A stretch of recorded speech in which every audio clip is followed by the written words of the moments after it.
Well, it's a pleasure for the Cote-saint-Luc Public Library to be doing one of my local authors' interviews in person. I usually do them online, and such a pleasure to be here at the home of Caryn Nash, who's been a member of the Cote-saint-Luc Public Library. How long, Caryn?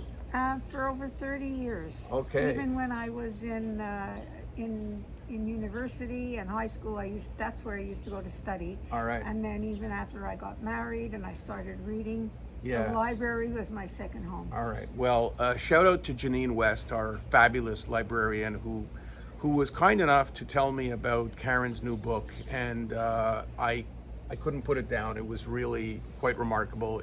It's right here. It's called Legacies of Love: Stories of Courage and Resilience, and it really is your life story. And so I'm just, viewers, excuse me as I check on my notes just to make sure I have my questions in order. So you're revisiting a lot of stuff in your life, like really, it is your life story. Basically, it is. It didn't turn out, it wasn't intended to be that way, but when I looked at all of the stories that I have written over the years, and I had to put them in some kind of an order for a book. It turned out to be my life stories, but compartmentalized in different aspects of it and organized through that way. And you say at the end of the book, you thank a lot of people. So again, shout outs. Susie Reisler, who writes for The Suburban, she's been a good mentor for you.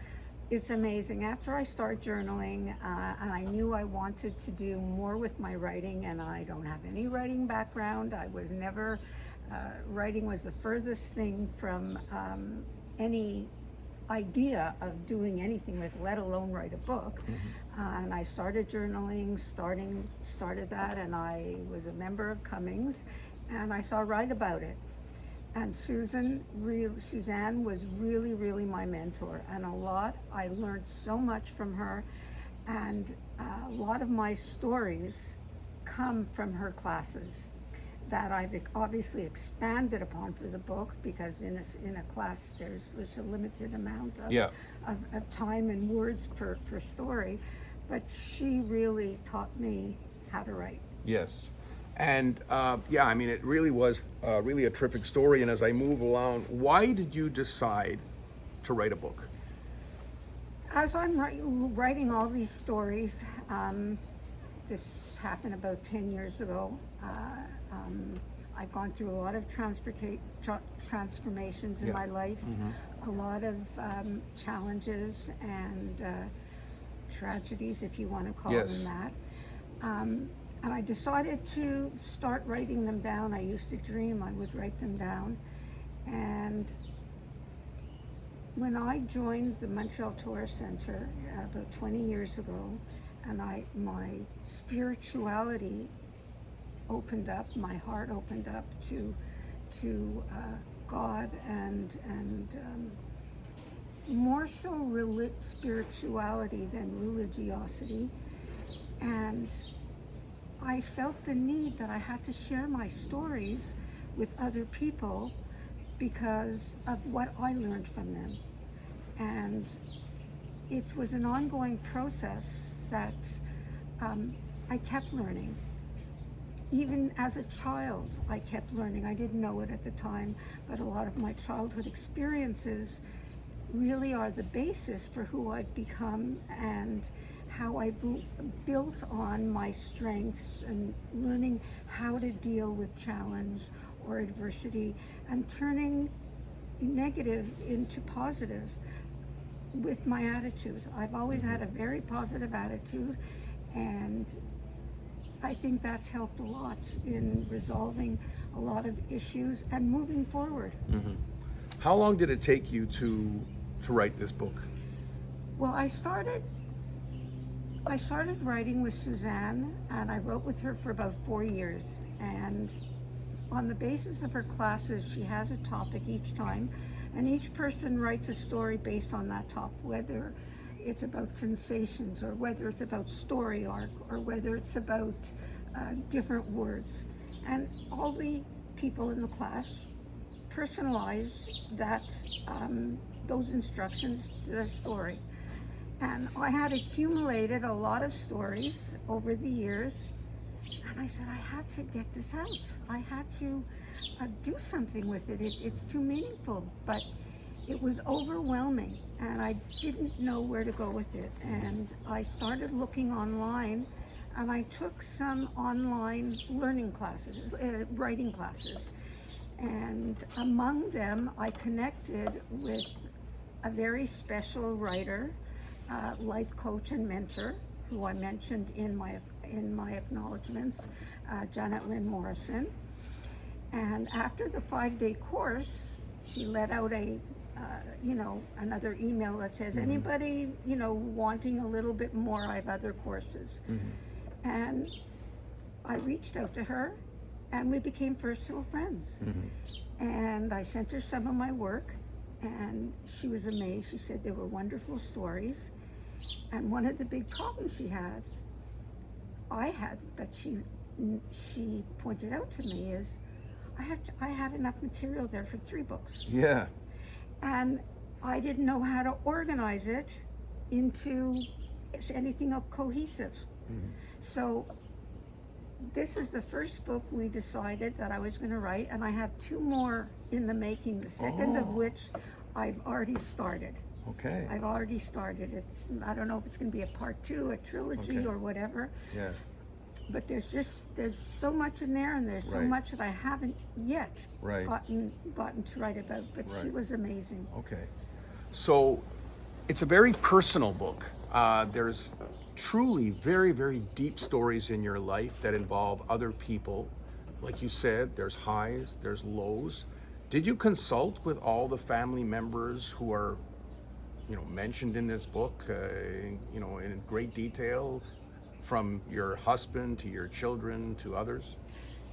Yes, my husband, my children knew I was writing a book. At the beginning, they thought it was a joke, because their mother could never write a book, publish a book. Yeah. But a lot of the other individuals I wrote about, who have not been in my immediate life recently, that I included because they were very pertinent to the progression of myself and my story.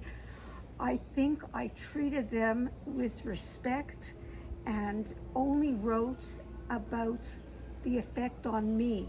I didn't write about them.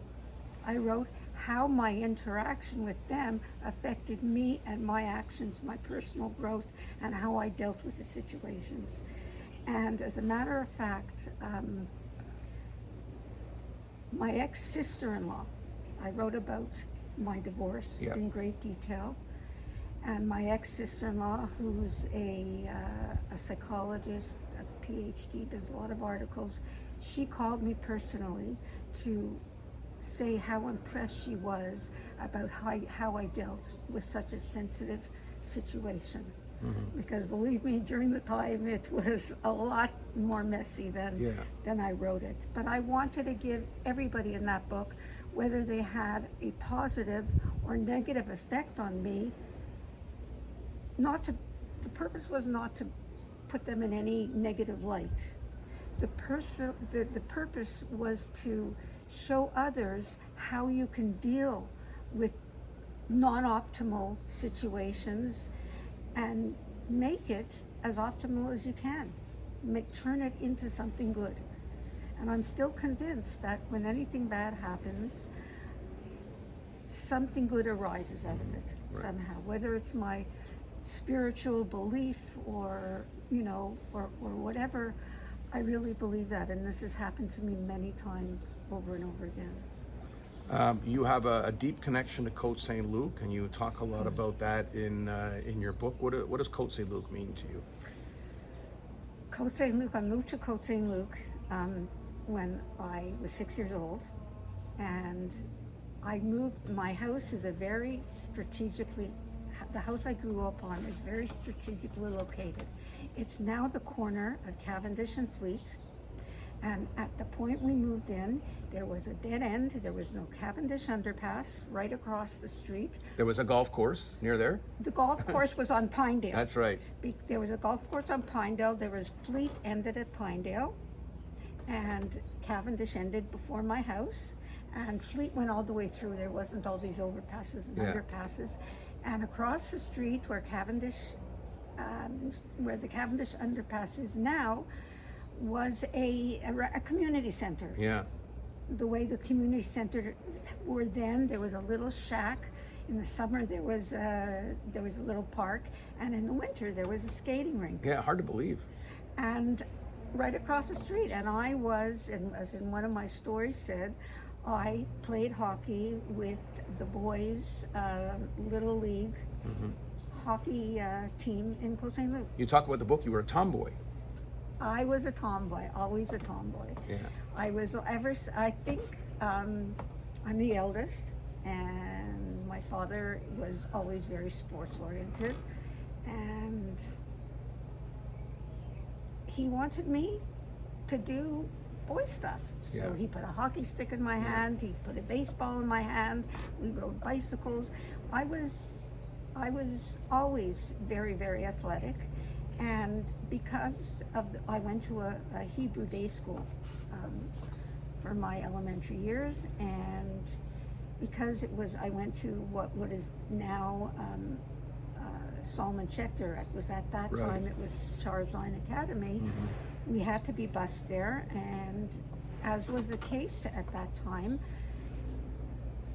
there were very few girls in our class, and the few girls that were in our class lived very far from me, and I was dependent on my parents to drive me, and so we can interact. And most of the kids around the area were boys. I played with boys. Yeah. You had issues in school, and I was very proud as head of communications for the English Montreal School Board for you to talk about the change that happened to you when you went to Merton School and how things turned around for you pedagogically. That was really an incredible story. As I said, I was very unhappy at my Hebrew day school. I have very limited friends. I didn't do well in school. When you're not happy, you don't do well. At that time, I thought I was just not smart. My parents told me, you should study, be more like your brother, and whatever. And my parents didn't know what to do. They were tearing their hair out, and they first took me to a tutor, and that didn't work out. Then they took me to this learning disability center. That was, I forget the name of it, that was on Queen Mary Road, and I loved it because it had all these perceptual things that you had to read upside down and backwards, and I aced it. I loved it. It was in a group, and I had friends. I loved it. But then they said, you can't come because you don't have a learning disability. So then they decided to take me to a psychiatrist. And so, and as I wrote in my book, first I'm dumb, and now I'm now crazy and dumb. And that was a label that I was given as a 10, 11-year-old kid. And even in the summers when we were up north in Trout Lake, I was singled out because I had to go into the city once a week to see my psychiatrist.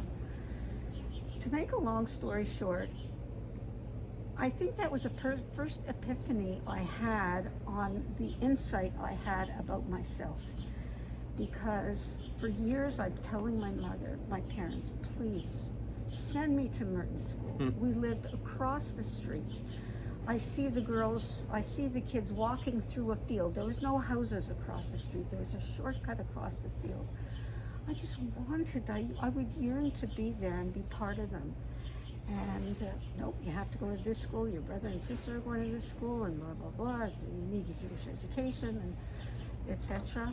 And one of the things I came out with in going to my psychiatrist, after going to him for a year and a half, and for the first year and a half, not saying a word. I used to walk on a ledge in his office. Oh my. My mother would be sitting on the seat. I wouldn't talk. I used to go on a Tuesday after gym class. So I was wearing my bloomers and my teddy blouse. I used to climb on the ledge. The office was the cell, so there was a ledge and then the high windows. And I used to walk back and forth like I was on a balance beam. Oh my. And finally, I don't know what the breaking point was or at what point. I think I cracked. I don't know. And my story started to come out. And the upshot was, a few months later, after looking forward to going to see him after years of hating it, Right. he had a meeting with my parents and me. And when I heard about that meeting, I was like above myself. Oh no, God, oh no, what's wrong? Do I have to go to see him 5 years more? Mm-hmm. He told my parents exactly what I was telling my parents for the past 4 years. Yeah. This girl is smart. She knows where she's at, and she needs to go to a public school where she can get social stimulation and be around girls her own age. I mean, I was 10, 11 years old, going into puberty at that time. Yeah. And my world turned around. My world turned around. My world turned around. Another story in my book is about friendship. Yeah. And even though I wanted to go to Merton School for so many years, listen, I was still scared, what's going to happen? I don't know anybody. Knowing me, I didn't ever have many friends. And I was brought into my grade 6 schoolroom, and I was put down into a desk, and the teacher announced, boys and girls or students, we have a new student. Her name is Caryn blank, my maiden name. Mm-hmm. And the girl next to me said, "Hey, Caryn, welcome to Merton." Yeah. And she became my BFF. That's all it takes. Yeah. Interesting. I'm going to share this with the principal of Merton, Roseanne Kaplan, and hopefully maybe sometime this year we'll have you come back and talk to the kids at Merton. About writing a book. I would love to. My experience at Merton was amazing, and funnily enough, my grandson is registered to go there to kindergarten, not next year. That is great news. I'm glad to hear it. We have a new ambassador for Merton School. So you talk a lot about running. Running made a big difference in your life. You did more than running, skiing as well, and mountain climbing, but I mean, you did a lot of athletic things in your life. Yeah, like I said, I was always athletic, and I always had to be physically moving. I always had to do something. Mm-hmm. And running got me through my divorce. I lived in Dollard at the time, and I was asked by my friend to join a running group in Dollard, and we ran 3 times a week or 4 times a week, and I really liked it. I never thought I would be a good runner, but I really got into it. But after a while, it wasn't enough for me. I'm very strong, and I always push myself. I always want to do the max that I can do. Mm-hmm. So one of our friends, one of the guys, who as a matter of fact was an accountant and helped me tremendously during my divorce, because I didn't know at that point how to do my books, my banking, my this. He set up a whole system, and that's besides the point. He says, "Why don't you join me? I'm a member of the Wolfpack." Right. Me, the Wolfpack? Yeah. I said, "I'm just a small town runner, Yeah. And going to the Wolfpack opened my life. Yeah. I realized that I was a better runner than I was, and I was petrified that first day, that first Thursday night in winter, cold and gloomy, standing there all by myself, ready to turn back because it was just so intimidating. I just didn't have a chance to, because Wolf Brunette all of a sudden said, "Keep on running," and so we ran, and I pulled that first run. An hour and a half took everything out of me, but I wouldn't quit. I wouldn't quit. Yeah. You you a great skier too, and I think how you met your husband that you're with now for many, many years now, 30 years. 30 or so. years, yes. It was like it read like a Lifetime movie, how you met him, and it was like a script. Like you ended up sort of knowing each other. He seemed kind of shy to get to talk to you. Then you ended up going on a trip as platonic, but platonic turned romantic. Tell us about that story. You know what? I still look at it as a fairy tale. I called it a real life fairy tale story. And Alan was my husband. Is one of the main leaders under Wolf in the Wolf Pack. He used to, double up on the runs and take the runs. And Alan is a very stoic, quiet kind of guy. And I would come there, and he wouldn't talk to me. Yeah. He wouldn't talk to me. And a lot of his friends I became friendly with, dated even some of them. Yeah. And they would talk to me, but he wouldn't. And then later he told me, most of these young runners, especially young single women, are just in it to look for somebody, and they drop out after a few months. Yeah. But I said, I knew myself, and I use them with the words of my book. I'm a keeper. Yeah. I'm here for the long run, and not only just for the social aspect of the Wolf Pack, but also one of the things on my bucket list was to run a marathon.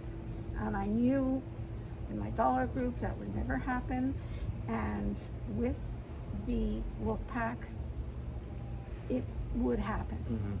Don't know when, how, or whatever, but all the runners, so many of the runners in the Wolf Pack, and at their peak there must have been about 75 runners there. At least half have run at least marathons, and they enroll for all the elite marathons, the New York Marathon, the Washington Marine Corps Marathon. And it was something I aspired to, and I really wanted to continue to do that. Over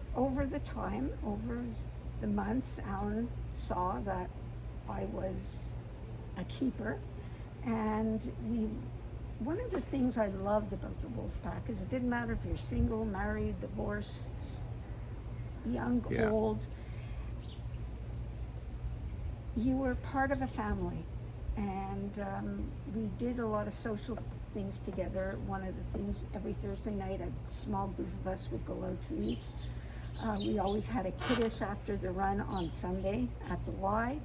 And the group of us who were inclined would meet on Sundays in the winter and go skiing, and in the summer go biking. So we saw each other for athletic events, so to speak. Right. We didn't have each other's number, we didn't call, we weren't friends, but we were so close when we were together. It was unusual but unique, and it really fed a very important need in me at that time. Going through the divorce and my family, my children, and whatever. And so I got to know Alan better, and he was married at the time when we first joined the club. Okay. And during this period, he split up with his wife. Right. Had nothing to do with me. No. At that point, I don't even know if I was even talking to them. He even had another girlfriend in between. And one day, several years after we were running, we came in early to the entrance near Mitchell's at the Y, where everybody gathers on a cold day. Yeah. After Christmas holiday. Alan and I happened to be there earlier than usual, so we started chatting, and he talked about how unfortunately his winter vacation was ruined because he broke up with this girl. And I said, oh my goodness, I just got back from my winter vacation where I spent time with somebody I was with. We were supposed to go skiing, and there's no way I'm spending time with this person. And Alan said, just on the spur of the moment, well, why don't we do something together? And before I had a chance to answer, the group came up and said, let's go running. So we didn't speak about it, that run. It was till the next run, like this was a Tuesday, Thursday night, that he said, yeah, I'm serious. And I had some time to think about it, and I said, what the heck? We're good friends, we have our shared interests, we like each other, we're friends, we're skiers. Why not? I want to get away, he wants to get away. It's more important for him because he had already, he's a pharmacist and he already booked off time and hired somebody. So I said, what the heck, just go for it. And that felt, you know, and I've always been a very out of the box person. I did things that were always right for me, not was right for society, or not was wrong, or not was, you know, the proper way. Not that this was improper. We went with very, very, we were on the same age when we left. Even at one point, Alan sort of said to me, you know, if I meet somebody or you meet somebody, you know, let's be respectful and this and that. Obviously that never happened. But there was no preconceived idea on either part of us that this platonic relationship was going to move into another direction. And what makes it such an amazing fairy tale story was how gradually the transformation came. It wasn't like, oh no, we're in one room, there's a bed, and in Italy, right? In Italy. And this just, I think everything conspired to work out. It was Beshert. 100%. And at the end of the trip, we went with, the reason we got on this trip is because runner friends of ours were going, and they happened to have 2 seats left. Yeah. So and we started in Rome. We had 2 days in Rome, and after the 3rd day, this guy comes down and says, "What's with you and Karen? You're holding hands." I said, "It's okay. And then luckily, our the skiing component of our trip was separate. They went to one area, and we went to the most romantic, gorgeous, elitist, we didn't know it at the time, Italian ski resort, Cortina dell'Ampezzo. It was incredible. The skiing, the walking, and us learning about each other. Yeah. Like, that was, to me, it was learning about each other that was so much a part of the romance that followed. Yeah. You know, it wasn't romance in this. It was a whole story, and 30 years later. Yeah. It's a great story. Now, of course, there's sadness, and you lost your son. You talk about how you coped with such a tragedy. Yeah, it was really a mother's worst nightmare. My son wasn't well, and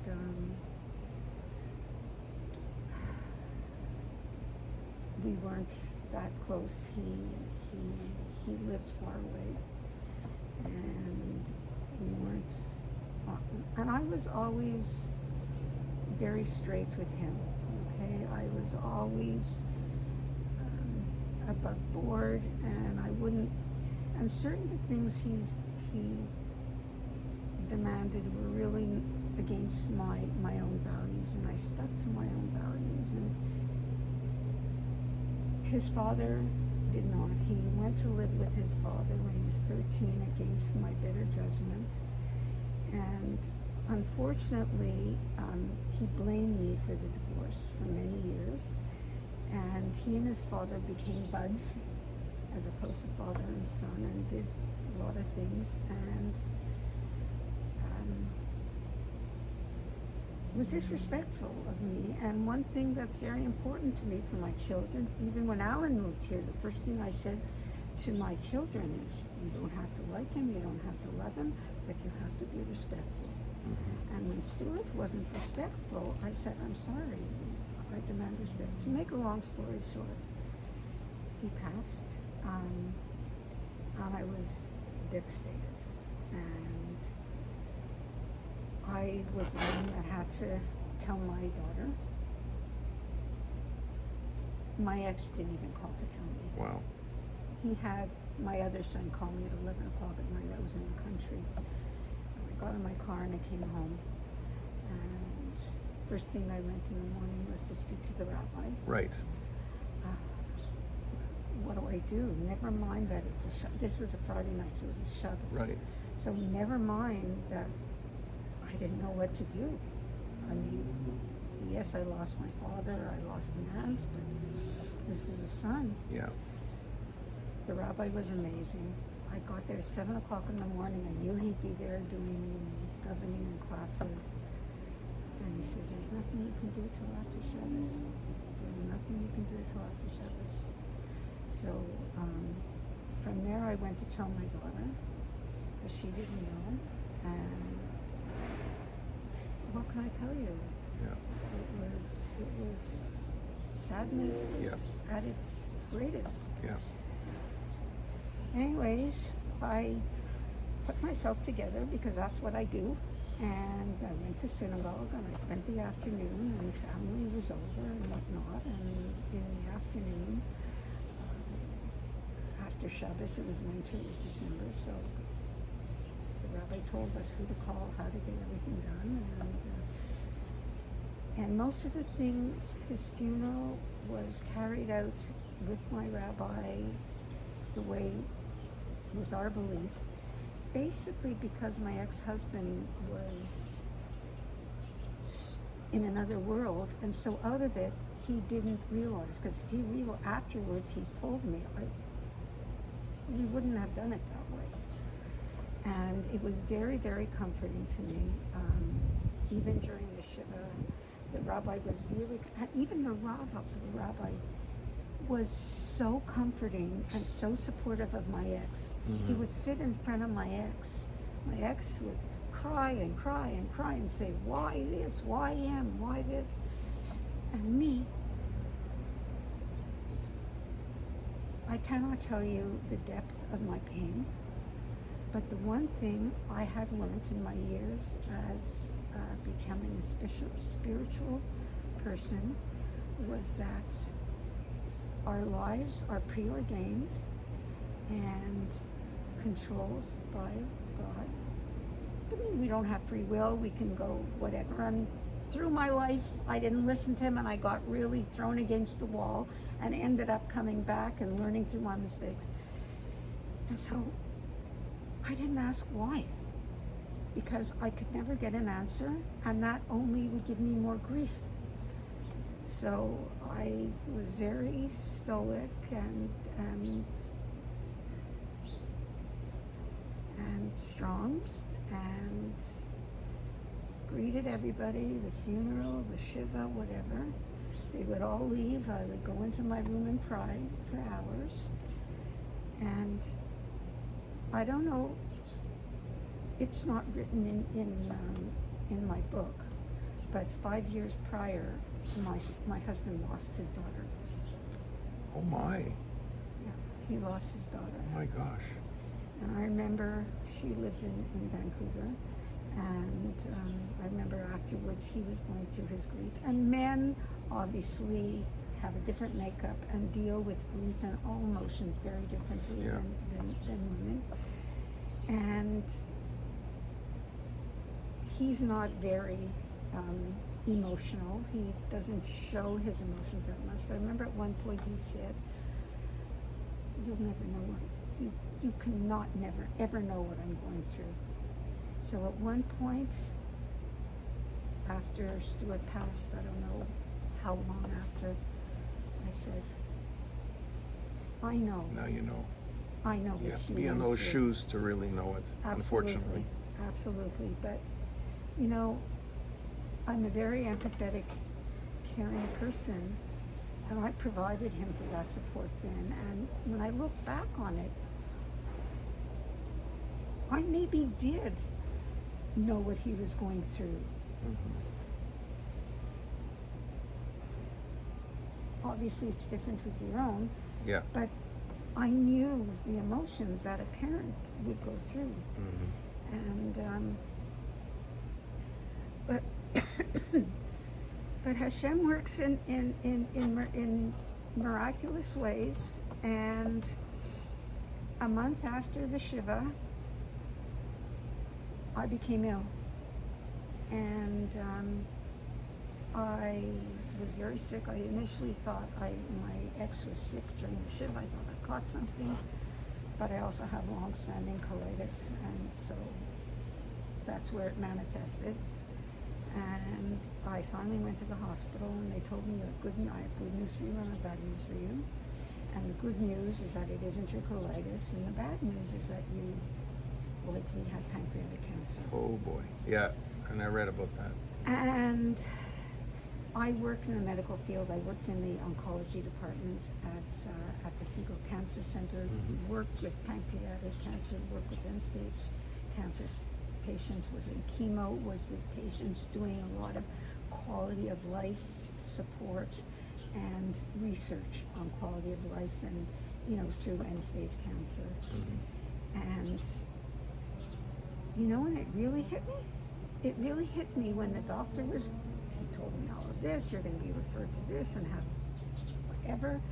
But when he handed me the consult and it said probable, because it's never real until they see it, on a biopsy, probable pancreatic cancer, that's when it's like my mouth dropped. It was like, it's true.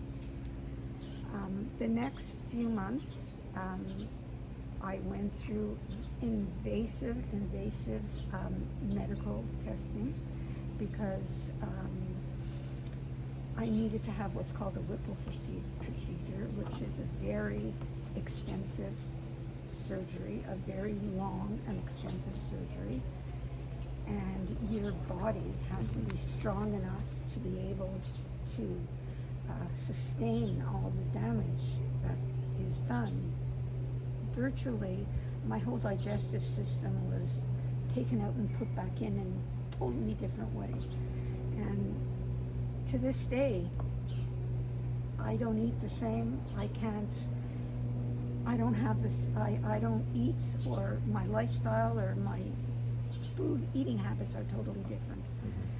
But I think what Hashem did was throw something else at me to ease the grief somewhat. So my mind was on something else that took a little away from the grief. I cannot explain the grief. There's no words. No. But I had to concentrate on me, because what was happening to me was like life-threatening. Nobody knew how extensive, how long I've had it, what the prognosis would be until I had the surgery. And it happened, it took 2 months for those tests, and an amazing thing happened.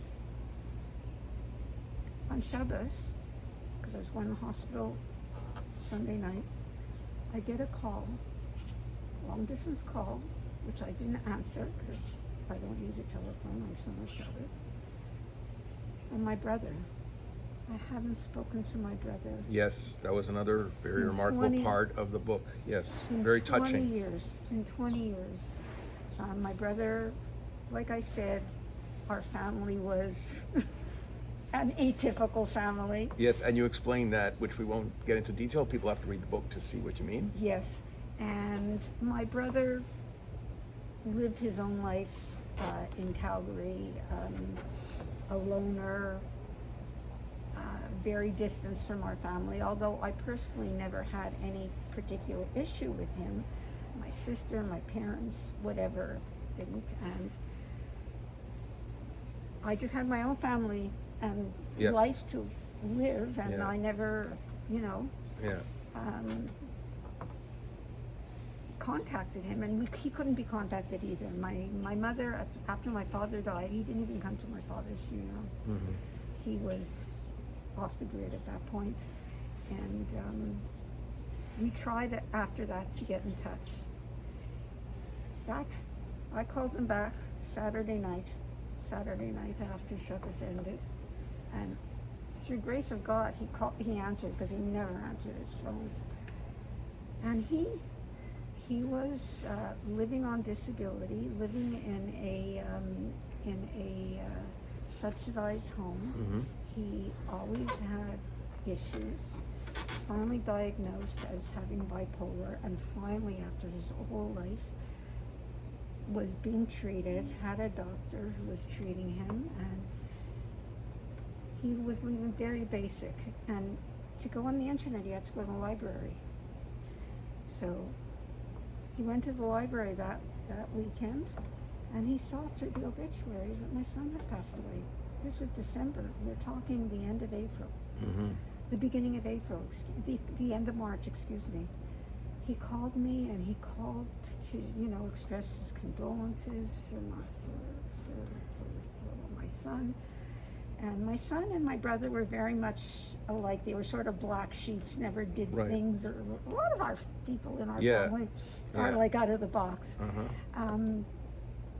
And we started talking, and I told him I'm going to the hospital tomorrow, and he was on disability, and I said, and Alan worked nights, he's a pharmacist, and Yeah. he worked the 11 to 7 shift, and I said, Lonnie, I'll send you a ticket, why don't you just come in, at least you can be with me. Alan works at night, he sleeps during the day, Mm-hmm. Sure, he says. When I woke up in my bed, in my room, on Tuesday, my surgery was Monday. I was in surgery all day. I was in recovery all night. Brought to my room Tuesday morning. He was sitting in Wow. the corner with his hat, Yeah. his hat and Uh-huh. whatever. Lonnie, you're here. And the rest is history. Yeah. How can people get this book? It's on Amazon. I have a website, www.carynashauthor.com. I have a special phone number. People can get in touch with me. And on all my emails, I have the link to Amazon where you can buy my book. All right. Well, as people could tell, really very personal stories. I want to congratulate you on a great book, and certainly look forward to the sequels.